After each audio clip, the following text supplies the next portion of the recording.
Hi, Leah here for Source Code. Picking the right CBD products for your needs can be confusing. Today, I'd like to talk a little bit about how to select a quality CBD product to meet your specific needs. First, CBD should not be confused with the psychoactive substance THC, which comes from the marijuana plant and makes you high, or with hemp seed oil, which contains neither CBD nor THC, but is often marketed in a confusing way. You should expect to see a total milligram count of CBD on the container, as well as a total milligram count of CBD per dose, whether it's a topical, a capsule, an edible, or a tincture. CBD is often marketed as hemp extract, but pay close attention to the labeling and ensure that there's a milligram count of actual CBD mentioned there, or you may have just bought hemp seed oil. This is often the case if the cost seems unusually low for the concentration you're buying.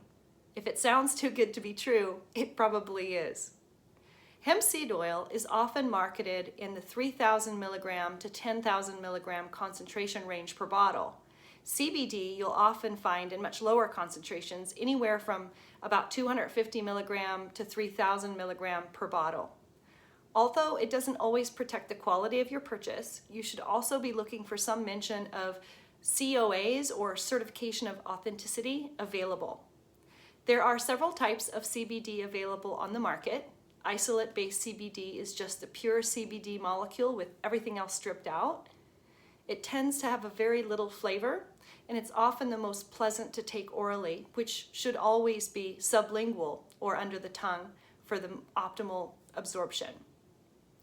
Another type of CBD is called broad spectrum, which is typically most but not all of the constituents in the hemp plant.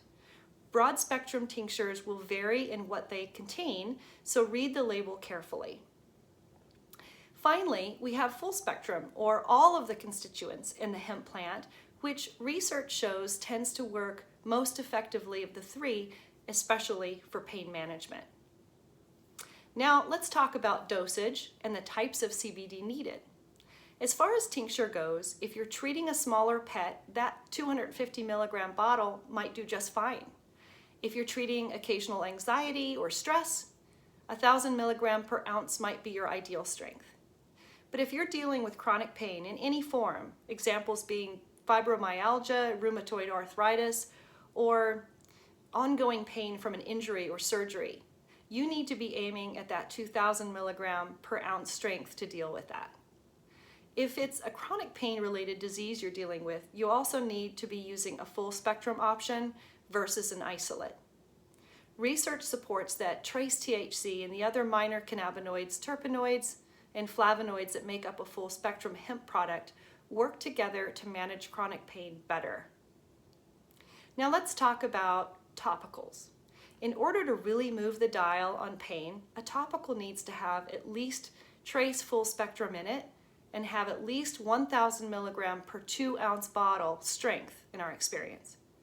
Some people will get a benefit from a 500 milligram per 2 ounce strength topical, but that often is more temporary relief. For a unique few, and I've met them, 2,000 milligram per 2 ounce is needed to manage severe chronic pain. Unfortunately, most topicals commonly found on the market have much lower strengths of CBD, which leads people coming to the conclusion that CBD just doesn't work for them. Now let's talk about sleep. I'm one of those people who's tried every over-the-counter option that exists with no success whatsoever. I refuse to take prescription sleep aids for obvious reasons, and when I first tried CBD, it didn't work for me because I wasn't using enough. When it comes to sleep, the average person needs about 20 to 30 milligram to sustain quality sleep. I happen to be one that needs at least 30 milligrams for that job, and I have a couple of customers who need closer to 50 milligram for reliable sleep quality.